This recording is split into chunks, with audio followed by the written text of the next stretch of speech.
আসসালামু আলাইকুম, স্বাগত বাংলা ভিশন সংবাদে। আপনাদের সাথে আছি সাদাত শাকির। শুরুতে বিআরবি কেবল সংবাদ শিরোনাম। পরিবহন ধর্মঘটে দ্বিতীয় দিনে সীমাহীন ভোগান্তি, লঞ্চ ধর্মঘট শুরু, ভাড়া পুনরুদ্ধারণ না করা পর্যন্ত সিদ্ধান্তে অটল মালিক শ্রমিক নেতারা। বাড়ানো হয়নি, সমন্বয় হয়েছে তেলের দাম, বলেছেন জ্বালানি প্রতিমন্ত্রী। পরিস্থিতি পর্যবেক্ষণ করছেন প্রধানমন্ত্রী, জানিয়েছেন ওবায়দুল কাদের। জ্বালানি ও নিত্যপণ্যের দাম বৃদ্ধিতে অনাহারে মানুষের মৃত্যুর শঙ্কা মির্জা ফখরুলের। ধর্মঘটের নামে নৈরাজ্য বন্ধের আহ্বান যাত্রী কল্যাণ সমিতির। গণশুনানি না করে অন্যায়ভাবে দাম বাড়ানোর অভিযোগ বিশেষজ্ঞদের, বললেন জ্বালানি তেলের বিষয়ে সরকারের সঙ্গে জনগণের সাংঘর্ষিক অবস্থা উদ্বেগজনক। দেশে প্রায় ১৯ মাস পর করোনায় একদিনে সর্বনিম্ন একজনের মৃত্যু। ইউপি নির্বাচনের সময় স্বাস্থ্যবিধি মেনে চলার তাগিদ স্বাস্থ্যমন্ত্রীর। দেখছিলেন বিআরবি কেবল সংবাদ শিরোনাম, এবারে বিস্তারিত। দ্বিতীয় দিনের মতো পরিবহন ধর্মঘটে চরম দুর্ভোগ রাজধানীতে। রাস্তায় বাস না থাকায় বিকল্প নানা উপায়ে বাড়তি কষ্ট ও ভাড়া দিয়েই চলাচল করতে হচ্ছে সবাইকে। ভাড়া পুনর্নির্ধারণ না করা পর্যন্ত ধর্মঘট অব্যাহত থাকবে বলে আবারও জানিয়েছেন পরিবহন মালিক শ্রমিক নেতারা। ভাড়া বাড়ানোর দাবিতে আজ দুপুর থেকে ধর্মঘট শুরু করেছেন লঞ্চ মালিকরাও। শনিবার সাপ্তাহিক ছুটির দিন, তাই রাস্তাঘাটে মানুষের চলাচল তুলনামূলক কম। তবে জীবন জীবিকার তাগিদে সকাল থেকে যারা বেরিয়েছেন তাদের পড়তে হয়েছে চরম দুর্ভোগে। কেউ এয়ারপোর্টে যাবে, কেউ হাসপাতালে যাবে, কেউ বাড়িতে যাবে, কেউ দেশে যাবে, কিন্তু কেউ যাই পারতেছে না। কষ্ট শেষ নাই। আজকে আমার বাড়িতে অনেক সমস্যা, বিরাট সমস্যা। এই সমস্যা আমার ভাগ্নেটা অসুস্থ, সকাল থেকে যেতে পারতেছে না। গণপরিবহন সংকট, সাধারণ মানুষের ভরসা গুটি কয়েক বিআরটিসি বাস। সেখানে উঠতে গিয়েও যাত্রীদের নানা ভোগান্তি। রিক্সা, সিএনজি, অটোরিক্সা, মোটর সাইকেলে চড়ে কাঙ্ক্ষিত গন্তব্যে পৌঁছতে গুনতে হয়েছে কয়েক গুণ বেশি ভাড়া। বাসে গেলে হয়তো 20 টাকা দিয়ে যেতে পারবো, কিন্তু আমার পক্ষে সম্ভব না। আমি রিক্সা বা সিএনজি দিয়ে যাবো। আরও রিক্সা ভাড়া বাড়তি, আমরা এখন জিম্মি আর কি। এই দুর্ভোগের দায় সরকার ও গণপরিবহন মালিক শ্রমিকদের, মনে করেন ভুক্তভোগীরা। এই সিদ্ধান্ত নেয়ার ক্ষেত্রে জনগণের কথা ভাবা হয়নি বলেও দাবি তাদের। তারা ভাড়া বাড়ানোর জন্য এই যে ইস্যুটা নিয়ে আন্দোলনে নামছে, তাদের স্বার্থের জন্য। আমরা সাধারণ মানুষ কই যাব? এর জবাব দিতে কে দিবে? এটা তো সরকারের নিতে হবে। দ্রব্যমূল্যের দাম বাড়ছে, যাতায়াত খরচ বাড়ছে, কিন্তু আমাদের ব্যবসা বাণিজ্যের অবস্থাও ভালো না। সায়েদাবাদ, গাবতলী ও মহাখালী আন্তর্জেলা বাস টার্মিনাল থেকেও ছেড়ে যায়নি দূরপাল্লার কোনো বাস। বিশেষ প্রয়োজনে যাদেরকে ঢাকার বাইরে যেতে হচ্ছে তারা পড়েছেন চরম বিড়ম্বনায়। আশুগঞ্জ থেকে এয়ারপোর্ট পর্যন্ত আসছি করে আপনার মাইকো দিয়ে আসছি। মাইকো থেকে ওভারে তো কোনো বাস পাচ্ছি না, তো ওভার থেকে আমি ওভারে করে আসলাম আর কি। কুমিল্লা থেকে 150 টাকার ভাড়া এই পর্যন্ত আমার প্রায় 500 টাকার মতো গেছে। যে জায়গার মধ্যে 120 টাকা করে সায়েদাবাদ থেকে আমরা কুমিল্লা যাইতে পারছি, এখন 700-800 টাকা করে চাইতেছে তারা। বাস ধর্মঘট থাকায় কমলাপুর রেল স্টেশনে ট্রেনের উপর চাপ বেড়েছে। ট্রেনেও শিডিউল বিপর্যয়, অতিরিক্ত ভাড়া আদায়ের অভিযোগ যাত্রীদের। তবে গাদাগাদি করে ট্রেনে ফিরতে পেরেও খুশি তারা। ট্রেনে একটু ভিড় হচ্ছে বা ট্রেন লেট হচ্ছে, যাতে অনেক বেশি শিক্ষার্থী নেওয়া যায় একসাথে। ট্রেনে তো 1 ঘন্টা ধরে বসে আছি, এখনো ট্রেন ছাড়ার কোনো লক্ষণ নাই। প্রচুর ভিড় ভাই, দাঁড়িয়ে আছি এখানে টিকিট কেটে, তারপর দাঁড়িয়ে আছি, কি করবো এখন। সার্বিক পরিস্থিতি নিয়ন্ত্রণে স্বরাষ্ট্রমন্ত্রী আসাদুজ্জামান খানের সাথে বৈঠক করেছেন ট্রাক, কাভার্ড ভ্যান মালিক শ্রমিক নেতারা। ধর্মঘট চালিয়ে যাওয়ারও হুঁশিয়ারি তাদের। সরকার যদি আগের দামে তেলের ফুয়েল রেট নিয়ে চলে আসে, অবশ্যই সাথে সাথে আমাদের গাড়ি চলবে, আমাদের ধর্মঘট আর থাকবে না। আমাদের কর্মসূচি তখন আমরা বন্ধ করব। এদিকে জ্বালানি তেলের বাড়তি দাম প্রত্যাহারের দাবিতে সদরঘাট থেকে লঞ্চ চলাচলও বন্ধ রেখেছে লঞ্চ মালিকরা। সৈকত সাদিক, বাংলা ভিশন, ঢাকা। এদিকে জ্বালানি তেলের দাম বাড়ানোর প্রতিবাদে সারা দেশে চলছে দ্বিতীয় দিনের বাস ধর্মঘট। নাকাল সাধারণ মানুষ। হেঁটে বা ছোট ছোট যানবাহনে বাড়তি ভাড়া দিয়ে গন্তব্যে যেতে হয়েছে কর্মজীবীদের। অচল অবস্থা তৈরি হয়েছে চট্টগ্রাম বন্দরেও। পরিবহন ধর্মঘটের কারণে অচলাবস্থা তৈরি হয়েছে চট্টগ্রাম বন্দরে। উদ্বিগ্ন বন্দর ব্যবহারকারীরা। কন্টেইনার ও জাহাজ জটের সংখ্যায় কর্তৃপক্ষ। আজকেও আমাদের প্রায় ১,৫০০ কন্টেইনারের অ্যাসাইনমেন্ট আছে, বাট সকাল থেকে কোনো গাড়ি প্রবেশ করে নাই, যে কারণে কোনো ডেলিভারি হচ্ছে না। রিকশা সিএনজি ছাড়া গণপরিবহন চলছে না মহানগরীতে। চরম দুর্ভোগে বিভিন্ন গন্তব্যের উদ্দেশ্যে বের হওয়ারা। কিছু বাস চালানোর চেষ্টা হলেও শ্রমিকদের রোষানলে পড়ে। এ সময় শ্রমিকদের সরিয়ে দেয় পুলিশ। এদিকে রবিবার সকাল ৬টা থেকে চট্টগ্রাম মহানগরীতে সিটি সার্ভিস চালানোর ঘোষণা দিয়েছে চট্টগ্রাম মেট্রোপলিটন পরিবহন মালিক গ্রুপ। আমরা সিদ্ধান্ত নিয়েছি আগামীকাল রোববার সকাল থেকে আমরা আমাদের গাড়িগুলো পরিচালনা করব। আমাদের গাড়ি পরিচালনা করতে গিয়ে যদি কেউ কোনো ধরনের বিঘ্ন সৃষ্টি করে সেক্ষেত্রে আমরা প্রশাসনের হস্তক্ষেপ কামনা করব। সকাল থেকেই প্রশাসন যেন রাস্তায় আমাদের গাড়িগুলো চালানোর জন্য আমাদেরকে প্রোটেকশন দেয়। ডিজেলের দাম বৃদ্ধির প্রতিবাদে শ্রমিকদের ডাকা কর্মবিরতিতে সড়ক পথে সারা দেশ থেকে বিচ্ছিন্ন রাজশাহী। ছাড়েনি দূরপাল্লা কিংবা আন্তঃজেলার কোনো বাস। জ্বালানি তেলের দাম বাড়ানোর বিষয়ে কোনো সুরাহা না হওয়া পর্যন্ত ধর্মঘট চলবে বলে জানান মোটর মালিক সমিতির নেতারা। বরিশাল ঢাকা রুট সহ অভ্যন্তরীণ সকল রুটে বাস, মাইক্রোবাস, ট্রাক চলাচল বন্ধ রয়েছে। হেঁটে এবং অন্যান্য ছোট যানবাহনে গন্তব্যের উদ্দেশ্যে রওনা হন অনেকে। রংপুরে 2 দিনের পরিবহন ধর্মঘটের প্রভাব পড়েছে নিত্যপণ্যের দামে। যাতায়াত সহ সব বিষয়ে চরম ভোগান্তিতে সাধারণ মানুষ। ধর্মঘটের বিষয়ে সরকারের পক্ষ থেকে কোনো নির্দেশনা পাওয়া যায়নি বলে জানিয়েছেন বাংলাদেশ সরকার পরিবহন মালিক সমিতির সভাপতি মশিউর রহমান রাঙা। উনি বলছে ধর্মঘট প্রত্যাহার করার জন্য, এটা মালিকরা না করলে আমরা তো ন্যাশনাল কমিটি থেকে ইয়ে দিয়ে দেয়। সিলেটে দূরপাল্লার বাস না ছাড়ায় দুর্ভোগে সাধারণ মানুষ। 2 থেকে 3 গুণ ভাড়া দিয়ে গন্তব্যে যেতে হচ্ছে তাদের। ভোগান্তি চরমে। ময়মনসিংহেও চলছে দ্বিতীয় দিনের ধর্মঘট। ভাড়া সমন্বয় না করা হলে ধর্মঘট অব্যাহত থাকবে বলে জানিয়েছেন আন্দোলনকারীরা।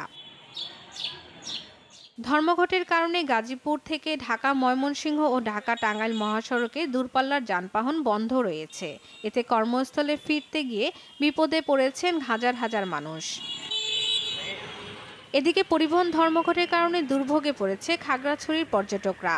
ঢাকা ফেরার অনিশ্চয়তায় দিন কাটছে পর্যটকদের। সাতক্ষীরায় পরিবহন ধর্মঘটে ইজি বাইক ও মাহেন্দ্রই ভরসা সাধারণ মানুষের। তাতেও বাধা দিচ্ছে পরিবহন শ্রমিকরা। তেলের দাম প্রতি লিটারে 15 টাকা বাড়াতে মালিক পক্ষ গাড়ি বন্ধ করে রাখতেছে। তাহলে আমরা শ্রমিকরা আমরা কি করব? দূরপাল্লার পরিবহন বন্ধ, আমি তো এখন ঢাকায় যেতে পারছি না। এছাড়া পাবনা, নাটোর ও মানিকগঞ্জ সহ সারা দেশে চলছে পরিবহন ধর্মঘট। দ্রুত সমস্যার সমাধান চান ভুক্তভোগীরা। শর্মিলা কেয়া, বাংলা ভিশন নিউজ ডেস্ক। ডিজেলের দামের সাথে সমন্বয় করে ভাড়া বাড়ানোর দাবি আদায় না হওয়া পর্যন্ত লঞ্চ চলাচল বন্ধের ঘোষণা দিয়েছেন মালিকরা। লঞ্চ মালিক সমিতির কেন্দ্রীয় সভাপতি মাহবুব উদ্দিন জানিয়েছেন, ডিজেলের দাম যে হারে বাড়ানো হয়েছে তাতে আগের ভাড়ায় লঞ্চ চালালে তাদের লোকসান গুনতে হবে। তিনি বলেন, এখন পর্যন্ত লঞ্চ ভাড়া বাড়ানোর বিষয়ে কোনো সিদ্ধান্ত দেয়নি বিআইডব্লিউটিএ। ঢাকা বরিশাল রুটের লঞ্চ মালিকরা জানান, কেবিনের জন্য অগ্রিম বুকিং দেয়া ব্যক্তিদের টাকা ফেরত দেওয়া হচ্ছে। কেন্দ্র থেকে সিদ্ধান্ত না আসা পর্যন্ত লঞ্চ চলাচল বন্ধ রাখা হবে বলে জানিয়েছেন তারা। এদিকে হঠাৎ লঞ্চ বন্ধের ঘোষণায় দুর্ভোগে পড়েছেন যাত্রীরা। পরিবহন ধর্মঘটের মধ্যেই অনুষ্ঠিত হল বাংলাদেশ প্রকৌশল বিশ্ববিদ্যালয় বুয়েটের পরীক্ষা। একই সাথে ঢাকা বিশ্ববিদ্যালয়ে অধিভুক্ত সরকারি 7 কলেজের 2020-21 শিক্ষাবর্ষে বিজ্ঞান ইউনিটের প্রথম বর্ষ স্নাতক সম্মান শ্রেণীতে ভর্তি পরীক্ষা অনুষ্ঠিত হয়েছে। গণপরিবহন চলাচল বন্ধ থাকায় পরীক্ষার্থী ও অভিভাবকদের বেশ দুর্ভোগ পোহাতে হয়েছে। ডিজেল ও কেরোসিনের দাম বাড়ায় আগাম ঘোষণা না দিয়েই শুক্রবার থেকে সারা দেশে চলছে গণপরিবহন ধর্মঘট। ধর্মঘটের মাঝেই চলছে উচ্চশিক্ষা প্রতিষ্ঠানগুলোর ভর্তি পরীক্ষা। শনিবার বুয়েটে অনুষ্ঠিত হলো ভর্তি পরীক্ষা। অন্যদিকে ঢাকা বিশ্ববিদ্যালয়ে অধিভুক্ত সরকারি 7 কলেজের স্নাতক সম্মান শ্রেণীতে ভর্তি পরীক্ষা সকাল 10টায় শুরু হয়ে 11টায় শেষ হয়। ধর্মঘটের কারণে বিপাকে পড়েন পরীক্ষার্থী অভিভাবকরা। আকস্মিকভাবে আসলে পরিবহন ধর্মঘটটা দেখা দেওয়াতে অবশ্যই পরীক্ষার্থীদের খুব সমস্যা হচ্ছে। ট্রেনের মধ্যে প্রচণ্ড ভিড় ছিল, কারণ দাঁড়ানোর অবস্থা ছিল না, এরকম একটা পরিস্থিতি ছিল। আমার আসতে অনেক লাগছে, কষ্ট হয়েছে এবং টাকা খরচ হয়েছে। বাস পাই নাই, পরে আমার টেম্পো রিজার্ভ করে পরে আসতে হয়েছে আমার এখানে। বাস তো বন্ধ, তো আমরা সিএনজিতে উঠছি, ওঠার পরে ওখানে অনেকগুলো টাকা খরচ হয়েছে। টাকা কি 600 টাকা ভাড়া নিচ্ছে। ঢাকা বিশ্ববিদ্যালয়ের উপাচার্য অধ্যাপক ডক্টর মোহাম্মদ আখতারুজ্জামান রাজধানীর ইডেন মহিলা কলেজ কেন্দ্র ঘুরে দেখেন। তিনি বলেন, গণপরিবহন বন্ধ থাকায় শিক্ষার্থীদের দুর্ভোগ পোহাতে হচ্ছে। সকলের কাছে আমাদের আবেদন থাকবে যেন এই পরীক্ষার্থী, শিক্ষার্থী সাধারণ মানুষের দুর্ভোগ হয় এমন কোনো কর্মসূচি, এমন কোনো কর্মপ্রয়াস কারো না থাকুক।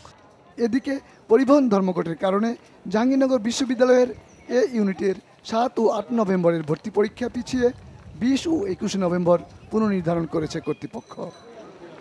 গেলমান শফি, বাংলা ভিশন, ঢাকা। বিদ্যুৎ ও জ্বালানি প্রতিমন্ত্রী নসরুল হামিদ জানিয়েছেন, তেলের দাম বাড়ানো হয়নি, সমন্বয় করা হয়েছে। ভবিষ্যতে বিশ্ববাজারে দাম কমলে আবার সমন্বয় করা হবে। শনিবার এক ভার্চুয়াল আলোচনায় তিনি মন্তব্য করেন। 2016-তে আমরা অ্যাডজাস্ট করছিলাম, আমরা কমে দিয়েছিলাম, 3 টাকা কমাই দিয়েছিলাম প্রাইস। এখন তো প্রাইসটা আমরা আবার ফিরে অ্যাডজাস্টমেন্টে বাধ্য হয়েছি, কারণ সারা পৃথিবীতে দাম বেড়ে গেছে। নট অনলি দ্যাট, পার্শ্ববর্তী দেশের দাম প্রায় ডাবল হয়ে গেছে। এটা মাথায় রাখতে হবে, কারণ আমাদের যে এখন আরেকটা বড় জিনিস হলো, এটা তো বিশেষ একটা সম্ভাবনা যে তেল আমাদের এখান থেকে চলে যাওয়ার সম্ভাবনা থাকে, বিশেষ করে স্মাগল হয়ে। গ্যাস বিদ্যুতের বিষয়টা আমরা এখনো কস্ট অ্যানালাইসিসের মধ্যে আছে, তো এই বিষয়টা আমরা এটা মার্কের উপর নির্ভর করছে, বা যাচাই বাছাই করে তারপরে সিদ্ধান্ত দিবে। যেভাবে তারা বাস ভাড়া বাড়ানোর উদ্যোগ করেন, যে এই যে পাবলিককে একটা জিম্মি করে, এটা আমার মনে হয় ঠিক না। সড়ক পরিবহন ও সেতু মন্ত্রী এবং আওয়ামী লীগের সাধারণ সম্পাদক ওবায়দুল কাদের জানিয়েছেন, লন্ডনে অবস্থানরত প্রধানমন্ত্রী শেখ হাসিনা দেশে জ্বালানি তেলের দাম বৃদ্ধিজনিত পরিস্থিতি পর্যবেক্ষণ করছেন। শেখ হাসিনা সরকার সবসময় জনস্বার্থে বিষয়টি গুরুত্বের সাথে বিবেচনা করে। নিজ বাসভবনে ব্রিফিংকালে ওবায়দুল কাদের বলেন, আন্তর্জাতিক বাজারে মূল্য বৃদ্ধি এবং প্রতিবেশী দেশে জ্বালানি পাচার রোধে অনিচ্ছা সত্ত্বেও ডিজেল ও কেরোসিনের মূল্য পুনর্নির্ধারণ করেছে সরকার। রবিবার বিআরটিএ এর ভাড়া পুনর্নির্ধারণ কমিটি বৈঠকে সংশ্লিষ্ট সকলের সঙ্গে আলোচনা করে জনগণের উপর বাড়তি চাপ যেন সহনীয় পর্যায়ে থাকে সে ব্যাপারে ইতিবাচক উদ্যোগ নেওয়া হবে বলে জানান সড়ক পরিবহন ও সেতু মন্ত্রী। তবে মূল্য সমন্বয়ের এই অজুহাতে কেউ যেন অন্যায়ভাবে দ্রব্যমূল্য ও পরিবহন ভাড়া বৃদ্ধি করতে না পারে সে ব্যাপারে সংশ্লিষ্ট সংস্থা সহ সকলকে সতর্ক থাকার নির্দেশও দেন তিনি। সকলের সাথে আলাপ আলোচনা করে জনগণের উপর বাড়তি চাপ যেন সহনীয় পর্যায়ে থাকে সে ব্যাপারে ইতিবাচক উদ্যোগ ও প্রয়াস অব্যাহত রয়েছে। পরীক্ষার্থী, চাকরি প্রার্থী, পণ্য পরিবহন সহ জনদুর্ভোগের বিষয়টি বিবেচনায় নিয়ে পরিবহন ধর্মঘট প্রত্যাহারের জন্য আমি আবারও পরিবহন মালিক শ্রমিক নেতৃবৃন্দকে অনুরোধ করছি। বিএনপি মহাসচিব মির্জা ফখরুল ইসলাম আলমগীর বলেছেন, সরকার পরিকল্পিতভাবে দেশকে অকার্যকর রাষ্ট্রে পরিণত করছে। নিত্য পণ্য ও জ্বালানি তেলের দাম বেড়ে যাওয়ায় না খেয়ে মরার পরিস্থিতিতে মানুষ। রাজধানীর ডিপ্লোমা ইঞ্জিনিয়ার্স ইনস্টিটিউটে বিএনপির প্রয়াত নেতা তরিকুল ইসলামের স্মরণ সভায় মির্জা ফখরুল আরও বলেন, রাজপথে নেমে সরকার হটানো ছাড়া বিএনপির সামনে আর বিকল্প কোনো উপায় নেই। উন্নয়ন প্রকল্পের নামে ঋণ করে দেশকে ব্যর্থ করার মিশনে নেমেছে সরকার। একই অনুষ্ঠানে বিএনপির স্থায়ী কমিটির সদস্য ডক্টর খন্দকার মোশাররফ হোসেন বলেন, দ্রব্যমূল্য বৃদ্ধির পেছনে আওয়ামী লীগের সিন্ডিকেট দায়ী। তিনি বলেন, কোনো জবাবদিহিতা নেই বলে ইচ্ছে করেই দ্রব্যমূল্য নিয়ন্ত্রণ করছে না সরকার। ডিজেলের দাম 1 লাফে 15 টাকা বেড়ে যাওয়া নজিরবিহীন বলেও মন্তব্য করেন তিনি।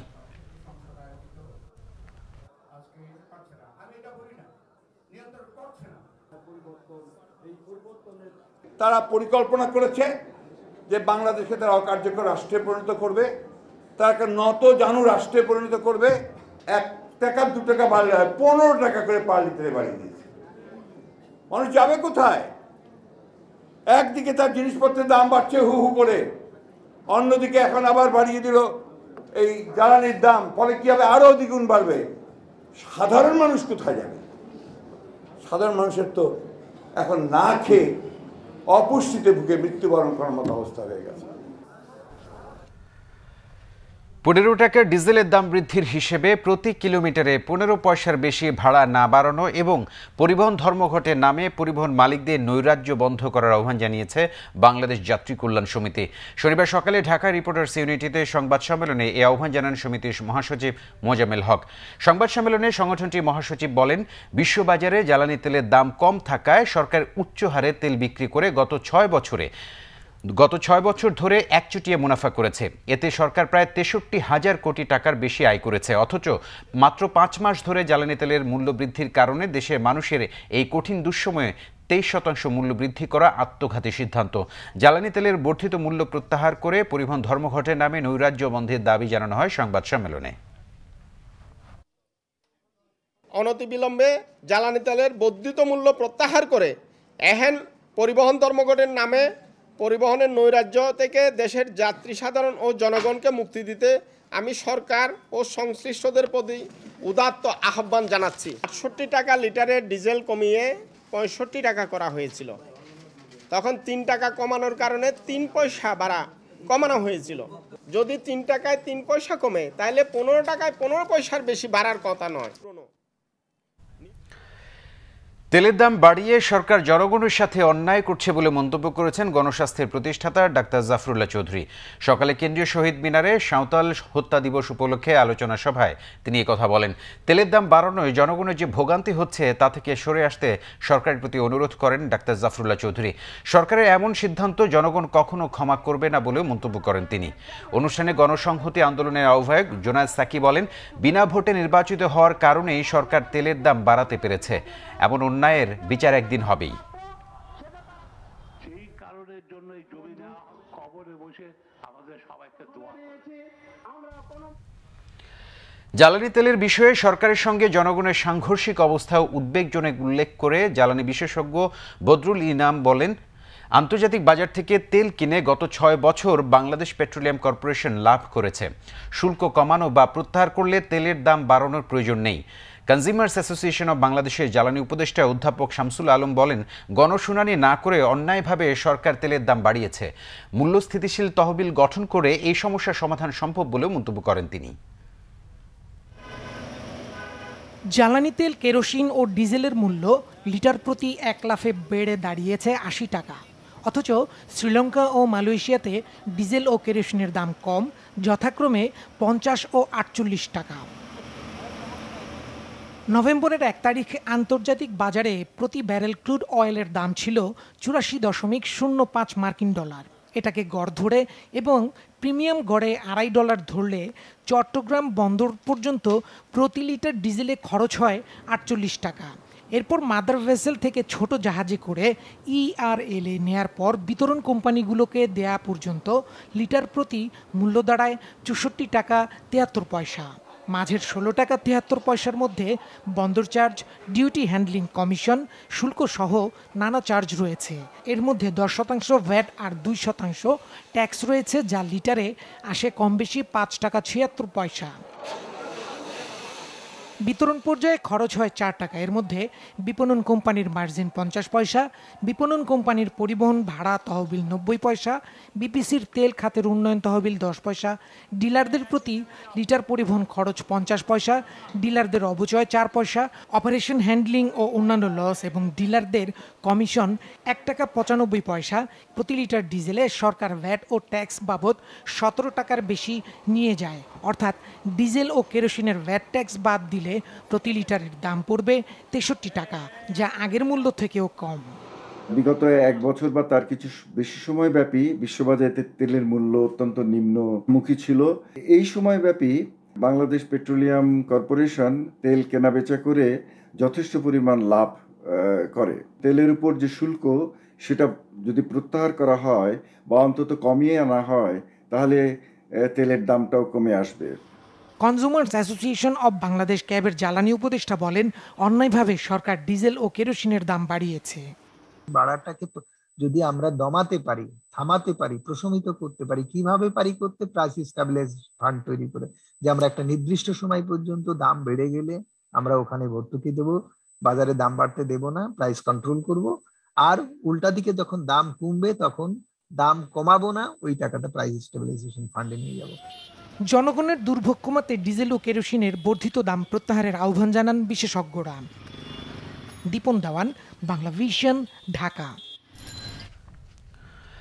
দেশে প্রায় ১৯ মাস পর করোনার মৃত্যু সংখ্যা নেমে এলো ১ জনে। স্বাস্থ্য অধিদপ্তরের শনিবারের বিজ্ঞপ্তি অনুযায়ী দেশে এ নিয়ে করোনার মৃত্যুর সংখ্যা দাঁড়ালো ২৭,৮৯১ জনে। গত ২৪ ঘন্টায় ১৩,০৭২টি নমুনা পরীক্ষা করে নতুন করোনা শনাক্ত হয়েছে ১৫৪ জনের, সুস্থ হয়েছেন ১৫৭ জন। শনাক্তের হার ১.১৮, সুস্থতার হার ৯৭.৭০ এবং মৃত্যুর হার ১.৭৮। গত ২৪ ঘন্টায় মারা যাওয়া ব্যক্তি ঢাকা বিভাগের এবং তিনি পুরুষ।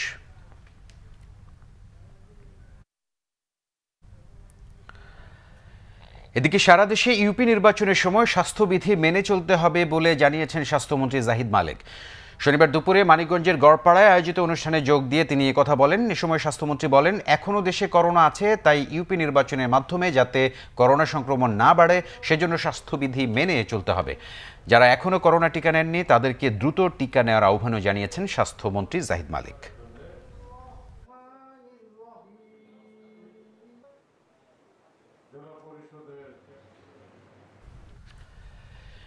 বিএনপি মহাসচিব মির্জা ফখরুল ইসলাম আলমগীর বলেছেন, সরকার জনগণের উপর জগদ্দল পাথরের মতো চেপে বসেছে। এই সরকারকে সরাতে গণ আন্দোলন গড়ে তুলতে হবে। অন্যদিকে বিএনপি নেতারা বলেছেন, বিএনপির আন্দোলনে ক্ষমতা আছে কিনা তা যাচাই করতে আওয়ামী লীগের উচিত পুলিশকে একদিনে ছুটিতে পাঠিয়ে রাজপথে নামা। ঐতিহাসিক ৭ নভেম্বরকে বিপ্লব ও সংহতি দিবস হিসেবে পালন করে আসছে বিএনপি। দিনটি উপলক্ষে গুলিস্তানের মহানগর নাট্যমঞ্চে আলোচনা সভা করে দলটি। এতে নেতারা বলেন, ৭ নভেম্বর জাতির মুক্তির দিন। এ দিনটি জাতির জন্য অপরিহার্য ছিল। জিয়াউর রহমান সিপাহী জনতাকে ঐক্যবদ্ধ করে স্বাধীনতা সার্বভৌমত্বকে সুসংহত করেছিলেন। 1972 থেকে 75 সাল পর্যন্ত আওয়ামী লীগের দুঃশাসনের ফলে, তাদের নিজেদের কোন্দলের ফলে, নিজেদের বিবাদের ফলে যে 15ই আগস্ট যে বিয়োগান্ত ঘটনা ঘটেছিল, পরবর্তীকালে আওয়ামী লীগের লোকেরাই, আওয়ামী লীগের নেতারাই যে রাষ্ট্রীয় ক্ষমতা দখল করেছিল, তারাই তাদের যে নিজেদের বিভেদ দ্বন্দ্বের ফলে 3 নভেম্বর একটা অরাজক অবস্থা সৃষ্টি করার মধ্যে দিয়ে বাংলাদেশের স্বাধীনতার সার্বভৌমত্বকে আবার বিপন্ন করে ফেলেছিল এবং গণতন্ত্রকে বিপন্ন করেছিল। সেই অবস্থা থেকে উত্তরণ ঘটানোর জন্য সিপাহী জনতার ঐক্যের মধ্য দিয়ে বিপ্লব সূচিত হয়েছিল। 7ই নভেম্বর এই দেশে সেই বাকশালীয় রাজনীতি, গণতন্ত্র হত্যার রাজনীতি, বাক স্বাধীনতা হারানোর রাজনীতি থেকে একটা টার্নিং পয়েন্ট হয়ে বাংলাদেশে শহীদ প্রেসিডেন্ট জিয়াউর রহমানের নেতৃত্বে বহুদলীয় গণতন্ত্র, স্বাধীনতার সার্বভৌমত্ব সুরক্ষিত এবং সংযুক্ত বাজার অর্থনীতির দুয়ার খুলে দিয়েছিলেন। বিএনপি নেতারা বলেন, গায়ের জোরে ক্ষমতায় থাকতে সরকার আবারও 75-এর মতো অলিখিত বাকশাল কায়েম করেছে। বিচার বিভাগ, প্রশাসন সহ সব প্রতিষ্ঠান ধ্বংস করেছে। বিএনপির আন্দোলনের ক্ষমতা নেই। আওয়ামী লীগ সাধারণ সম্পাদকের এমন মন্তব্যের সমালোচনা করেন বিএনপি নেতারা। আমরা বলতে চাই, বিএনপির আন্দোলনের ক্ষমতা আছে কি না আছে, ওইটা শুধু একটিবার দেখার জন্য একদিনের জন্য পুলিশকে ছুরি দিয়ে দেন, রাজপথে আসেন বিএনপি এবং আওয়ামী লীগ, আমরা একটু দেখব সরকারি সংস্থা, সরকারি টাকার হাতিয়ার, সরকারি টাকার গুলি, বন্দুক নিয়ে নামবেন জনগণের বিরুদ্ধে আর বলেন জনগণের আন্দোলন করার ক্ষমতা নাই। জনগণের দাবি এক, শেখ হাসিনার পদত্যাগ, আর মাঝামাঝি কোনো শব্দ নাই। নির্বাচন হবে হবে না এ নিয়ে আলোচনার দরকার নাই। নির্বাচন কমিশন গেল না জাহান্নামে গেল, সেদিকে দেখানোর দরকার নাই। সরকারকে সরাতে সব মতপথের রাজনৈতিক দলকে ঐক্যবদ্ধ করে ইস্পাত কঠিন ঐক্য গড়ে তোলার আহ্বান জানান বিএনপি নেতারা। জাহাঙ্গীর আকন্দ, বাংলাভিশন, ঢাকা। জলবায়ু পরিবর্তনের ক্ষতি মোকাবেলায় বিশ্ব নেতারা নড়েচড়ে বসলেও ক্ষতিগ্রস্ত দেশগুলোকে অর্থ সহায়তা দিতে ততটা আগ্রহী নন তারা। এই অবস্থায় কার্বন নিঃসরণ কমাতে আধুনিক ও ব্যয়বহুল প্রযুক্তির নবায়নযোগ্য গ্রিন এনার্জির ব্যবহার বাড়ানো কঠিন বলে জানিয়েছেন বিদ্যুৎ ও জ্বালানি প্রতিমন্ত্রী নসরুল হামিদ। জলবায়ু বিশেষজ্ঞরাও বলছেন, অর্থ সহায়তা ছাড়া স্বল্পোন্নত দেশগুলোর পক্ষে অভিযোজন ও প্রশমনে কার্যকর পদক্ষেপ নেওয়া সম্ভব হবে না। যুক্তরাজ্যের গ্লাসগো থেকে আরও জানাচ্ছেন বিশেষ প্রতিনিধি জিয়াউল হক সবুজ। চরম উষ্ণতা থেকে পৃথিবীকে রক্ষায় স্কটল্যান্ডের গ্লাসগো শহরে চলছে বিশ্ব জলবায়ু সম্মেলন। মূল ভেন্যুতে যখন বৈশ্বিক তাপমাত্রা কমাতে 70টি এজেন্ডা নিয়ে আলোচনা চলছে, তখন বাইরে থেমে নেই ন্যায্য দাবি আদায়ের বিক্ষোভ। সম্মেলনে ঘুরে ফিরেই তাগিদ আসছে তেল কয়লার ব্যবহার কমানোর। তবে যেই মন্ত্রণালয়ের উপর বাংলাদেশের বিকল্প জ্বালানির ব্যবহার বাড়ানোর চাপ, সেই প্রতিমন্ত্রী জানিয়েছেন, চাইলেই রাতারাতি ব্যয়বহুল প্রযুক্তির বিকল্প জ্বালানির উৎপাদন বাড়ানো সম্ভব নয়। নেবারিং কান্ট্রি যেমন নেপাল, ভুটান থেকে আমরা হাইড্রো পার্ক কীভাবে নিয়ে আসতে পারি না, এটাও একটা রিনিউয়েবল এনার্জির মধ্যে পড়ে। ইভেন কি ভারতের থেকে আমরা রিনিউয়েবল এনার্জি নিয়ে আসতে পারি। সো এই বিষয়গুলিকে আমরা এখন যাচাই বাছাই করছি। আগামীতে মাস্টার প্ল্যান যেটা তৈরি করবো বিদ্যুৎ এবং জ্বালানি, সেখানে হয়তো আমাদের রিভিউ হবে প্ল্যান। আমরা কিন্তু সবচেয়ে বড় জিনিস হলো আমরা ক্লাইমেট ভালনারেবল কান্ট্রি হয়ে গেছি। ওদের ব্যবহারের কারণে। সো এই কারণে আমাদের দাবিটা ওদের কাছে যে তোমাদের কারণে, তোমাদের এই ডার্টিনেসের জন্য আমরা কিন্তু এফেক্টেড হয়েছি। So you have to compensate for that. জলবায়ু বিশেষজ্ঞরা বলছেন, তাপমাত্রা নিয়ন্ত্রণে বিজ্ঞান ভিত্তিক আলোচনা হলেও অভিযোজনে সুনির্দিষ্ট কোনো লক্ষ্যমাত্রা নেই।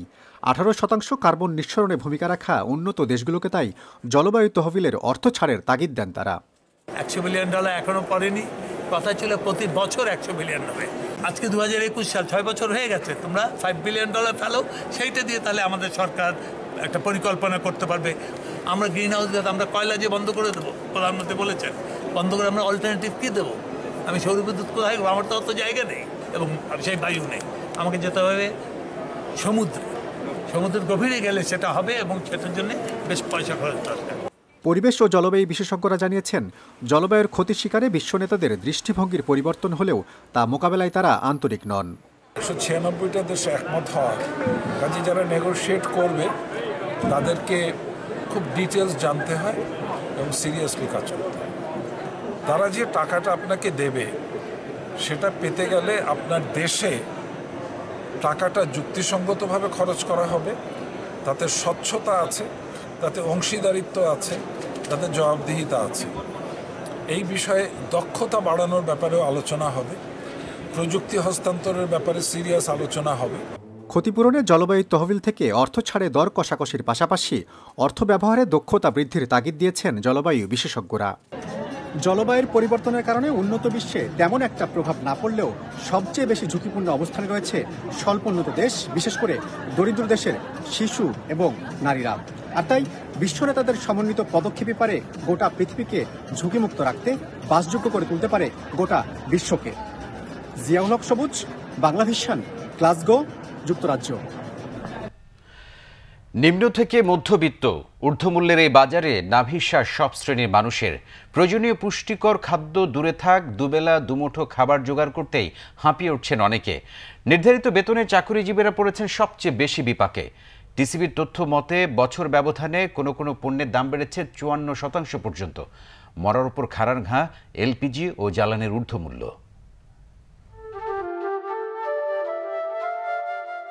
তিন সন্তানের জননী পারভিন আক্তার মনি। শুধু স্বামীর আয় চলে 5 জনের সংসার। করোনার আগে টেনেটুনে সংসার চালালেও এখন ঊর্ধ্বমূল্যের বাজারে কপালে চিন্তার ভাঁজ। সন্তানদের পুষ্টিকর খাবার জোগাড় দূরে থাক, ঘর ভাড়া দিয়ে সমাজে টিকে থাকাই দায়। আমি 3টা বাচ্চা পড়ালেখা করাইতাম, মোহন তো আমার সামনের দিকে আমার বড় ছেলের পড়া বন্ধ করে দিতে হইব, যেহেতু আর আব্বু সংসার চালাইতে কষ্ট হয়ে যায়। আগে আপনার 250-300 টাকা হইলে আমার সংসার চলে গেছে, আর এখন আপনার 500-600 টাকা হইলে আমার সংসারে টানা আসছে। আপনার মাসে 6 মাসে একদিন মাংস কিনতে পারি না। এখন স্কুলে বেতন দিতে হয় 500 টাকা 600 টাকা। আর নাইলে বলে তাহলে লেখাপড়া বাদ দিয়ে দেন, কাজ করান গে। বড় ছেলে ভার্সিটি ভর্তিচ্ছু তৌহিদুল ইসলাম। বাবার স্বল্প আয়ে পড়ালেখা অনিশ্চয়তায়, করুণ বাস্তবতায় তবুও দমে যেতে চায় না সে। ছোট ভাই বোনকে পড়ালেখা করানো লাগবে, এখন জিনিসপত্রের দাম যেভাবে বাড়ছে বাবার ইনকামও তো তত বাড়েনি। এই কারণে আর কি যদি পাবলিক ভার্সিটি না হয় তাহলে আর কি আমার পড়া বন্ধ করতে হবে আর কি। নিম্নবিত্ত থেকে এবার একটু চোখ ফেরানো যাক নিম্ন মধ্যবিত্তের দিকে। স্বল্প বেতনে চাকরি করা মাহফুজুর রহমান আসাদ। প্রতি মাসে নির্ধারিত বেতনেই 5 জনের সংসারের দায়ভার তার কাঁধে। বাবা মায়ের চিকিৎসা, বাসা ভাড়া, বিদ্যুৎ, গ্যাস, পানিসহ সবকিছুর ঊর্ধ্বমূল্যে হাঁপিয়ে উঠেছেন জীবনে হার না মানা এই তরুণ। যারা আছে আমরা ফ্যামিলি চালাই, তাদের জন্য খুবই কষ্টকর হয়ে যাচ্ছে ফ্যামিলি মেনটেন করা, খরচ মেনটেন করা, সব কিছুতেই আসলে আমরা একদম নিরুপায়। টিসিবির খোলা বাজার পর্যালোচনা করে দেখা যায় গেল 1 বছরে বেশিরভাগ পণ্যের দামই বেড়েছে। নিত্য প্রয়োজনীয় পণ্যের মধ্যে ডাল, চাল, আটা, সয়াবিন তেল, মুরগি, ডিম, দুধের দাম বেড়েছে 5 থেকে 54% পর্যন্ত। নিত্য পণ্যের চড়া দামের মধ্যেই বাড়ানো হলো জ্বালানির দরও। লিটার প্রতি 1 লাফে 15 টাকা বেড়ে ডিজেল এবং কেরোসিন বিক্রি হচ্ছে 80 টাকায়। আন্তর্জাতিক বাজারের দোহাই দিয়ে গত 5 মাসে এলপিজির দাম বেড়েছে 56%। অবস্থার পরিবর্তন না হওয়া পর্যন্ত আপৎকালীন রেশন ব্যবস্থার পরামর্শ অর্থনীতিবিদদের। মামুন আব্দুল্লাহ, বাংলা ভিশন, ঢাকা। অবাধ, সুষ্ঠু ও নিরপেক্ষ নির্বাচন কেবল ইসির একার দায়িত্ব নয়, জনগণ ভোটদানে আগ্রহী এবং সচেতন থাকলে যে কোনো কমিশন সুষ্ঠু নির্বাচন দিতে বাধ্য বলে মনে করেন বিশিষ্টজনেরা। তাদের মতে কিভাবে নির্বাচন কমিশন গঠন হবে সংবিধানে তা সুস্পষ্টভাবে বলা আছে। দেশের সংবিধান, বিচার বিভাগ এবং মহামান্য রাষ্ট্রপতির উপর আস্থা থাকলে নির্বাচন কমিশন গঠন নিয়ে কাউকে বিতর্ক না করার আহ্বান জানান তারা। নির্বাচন কমিশন গঠনে বিতর্ক না করে মহামান্য রাষ্ট্রপতি ও সার্চ কমিটিকে সহযোগিতা করা নাগরিক সমাজের কর্তব্য শীর্ষক গোলটেবিল বৈঠক হয় ঢাকা রিপোর্টার্স ইউনিটিতে। আলোচনা সভায় বক্তারা বলেন, দেশের মানুষ যেভাবে বিভক্ত তাতে সবার কাছে গ্রহণযোগ্য নির্বাচন কমিশন প্রতিষ্ঠা কষ্টসাধ্য ব্যাপার। তবে কমিশন গঠন প্রক্রিয়ায় বর্তমান সংবিধানের উপর আস্থা রাখার আহ্বান আলোচকদের। আমরা আমাদের এক্সিস্টিং যে কনস্টিটিউশন প্রভিশন আছে 118 থেকে 126, সেটা যদি আমরা কমপ্লাই করতে পারি আন্তরিকভাবে, তাহলে আমার মনে হয় না এখানে সংবিধান সংশোধন বা নতুন আইনের করার প্রয়োজন আছে। যেটা সবচেয়ে উল্লেখযোগ্য, অপোজিশন থেকে যে জিনিসটা বারবার উত্থাপন করা হচ্ছে আইনের মাধ্যমে, আর্টিকেল 118 সাব আর্টিকেল 5, যে আইন করতে হবে আইনের মাধ্যমে করবে, সেটা তো রাষ্ট্রপতির ওখানে একটা ডিসক্রিপশন দেওয়া আছে। 118তে তো আরও সুস্পষ্টভাবে বলা আছে, যেটি বিশ্বের অনেক সংবিধানে নাই। সেটি হলো এটির গঠন কিভাবে হবে এবং কিভাবে নির্বাচিত হবে, কিভাবে সেখানে নিয়োগপ্রাপ্ত হবেন চিফ ইলেকশন কমিশনার সহ অন্যান্য কমিশনার বৃন্দ, সেটিও বলা আছে কিভাবে হবেন। এখন যদি আমরা রাষ্ট্রপতির এখানে আস্থা রাখি, যদি সংবিধানের উপর আস্থা রাখি, তাহলে অনেকগুলো বিতর্কের জায়গা কিন্তু ছোট হয়ে আসবে। বিতর্ক তৈরি করাই কিছু রাজনৈতিক দলের কাজ বলেও মন্তব্য করেন বক্তারা। রাষ্ট্রপতির আহ্বানে প্রধান বিচারপতি কর্তৃক সার্চ কমিটির মধ্য দিয়ে যে কমিশন গঠন হবে সেটাকেই যথাযথ বলছেন তারা। প্রধান বিচারপতি একটা সার্চ কমিটি গঠন করবে এবং রাষ্ট্রপতি সেটাকে অনুমোদন দেবে, তার ভিত্তিতে একটা নির্বাচন কমিশন গঠন হবে এবং নির্বাচন কমিশন নির্বাচন পরিচালনা করবেন। আজকে আপনি নির্বাচন কমিশন গঠন প্রশ্নে সংবিধানে যেহেতু লেখা আছে যে একটি আইন দ্বারা নির্বাচন কমিশন গঠিত হইবে, সংবিধান কি শুধু এই এক প্রশ্নে মানতে হবে, নাকি ইনডেমনিটি অধ্যাদেশ জারি করে বঙ্গবন্ধু হত্যার বিচার বন্ধ করা হয়েছিল সেই প্রশ্নেও মানতে হবে? সংবিধান কি শুধু এই প্রশ্নে মানতে হবে, নাকি সংবিধান থেকে ধর্মনিরপেক্ষতা বাদ দেওয়া হয়েছিল সেই প্রশ্ন পুনর্বহালের প্রশ্নটা থাকবে? তবে সার্চ কমিটির প্রস্তাবে যাতে কোনো স্বাধীনতা বিরোধী বা দুর্নীতিগ্রস্ত কোনো দলের সমর্থকের নাম না আসে সে বিষয়ে সতর্ক থাকার পরামর্শ আলোচকদের। মুহিবুল্লাহ মুহিব, বাংলা ভিশন, ঢাকা।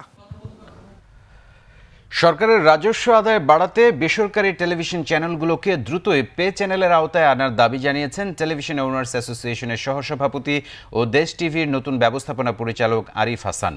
দেশ টিভির এই দায়িত্ব পাওয়ার পর তাকে ফুলেল শুভেচ্ছা জানান শুভাকাঙ্ক্ষীরা। পরে বাংলাভিশনের সাথে আলাপকালে তিনি জানান 2 মাসের মধ্যেই দেশ টিভিকে নতুনভাবে দেখতে পাবে দর্শকরা। টিভিটিকে নিয়ে নিজের পরিকল্পনার কথাও জানান আরিফ হাসান।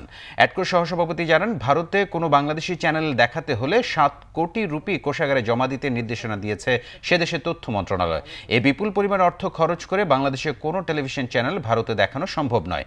এ বিষয়ে 2 দেশের নীতি নির্ধারণী পর্যায়ের হস্তক্ষেপ কামনা করেন অ্যাডকোর সহসভাপতি ও দেশ টিভির ব্যবস্থাপনা পরিচালক আরিফ হাসান।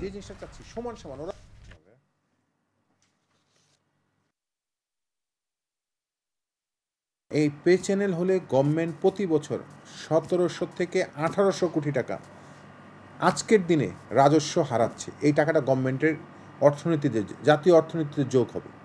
এই টাকাটা এখন কারো না কারো পকেটে চলে যাচ্ছে। এই অবস্থায় একটি মুহূর্ত দেরি না করে এই ডিজিটালাইজেশনটা যাওয়া আমাদের জন্য খুব জরুরি। ইনশাল্লাহ আপনারা আগামী মার্চের মধ্যে দেশ টিভির একটি নতুন রূপ আপনাদের সামনে নিয়ে আসবো। আমি তো আজকেই দায়িত্বভার নিলাম, আপনারা আমাকে সেই পর্যন্ত একটু সময় অপেক্ষা করেন, আপনারা অবশ্যই আপনাদেরকে সবকিছু জানাবো। সংবাদ শেষ করব বিআরবি কেবল শিরোনামগুলো আরেকবার জানিয়ে। পরিবহন ধর্মঘটে দ্বিতীয় দিনে সীমাহীন ভোগান্তি, লঞ্চ ধর্মঘট শুরু, ভাড়া পুনর্নির্ধারণ না করার পর্যন্ত সিদ্ধান্তে অটল মালিক শ্রমিক নেতারা। বাড়ানো হয়নি, সমন্বয় হয়েছে তেলের দাম, বলেছেন জ্বালানি প্রতিমন্ত্রী। পরিস্থিতি পর্যবেক্ষণ করছেন প্রধানমন্ত্রী, জানিয়েছেন ওবায়দুল কাদের।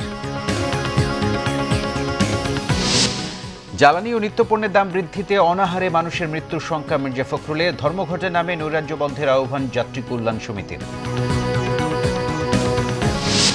গণশুনানি না করে অন্যায়ভাবে দাম বাড়ানোর অভিযোগ বিশেষজ্ঞদের, বললেন জ্বালানি তেলের বিষয়ে সরকারের সঙ্গে জনগণের সাংঘর্ষিক অবস্থা উদ্বেগজনক। দেশে প্রায় 19 মাস পর করোনা একদিনে সর্বনিম্ন একজনের মৃত্যু, ইউপি নির্বাচনের সময় স্বাস্থ্যবিধি মেনে চলার তাগিদ স্বাস্থ্যমন্ত্রীর। প্রিয় দর্শক, এই ছিল এখনকার মতো। পরের সংবাদ রাত 10:30টায় দেখার আমন্ত্রণ রইল। এছাড়া বাংলাভিশন সংবাদ ও সংবাদ সংশ্লিষ্ট অনুষ্ঠান দেখতে ভিজিট করুন www.bvnews24.com ও facebook.com/banglavisionnews এবং সাবস্ক্রাইব করুন youtube.com/banglavisionnews। ধন্যবাদ সবাইকে সাথে থাকার জন্য।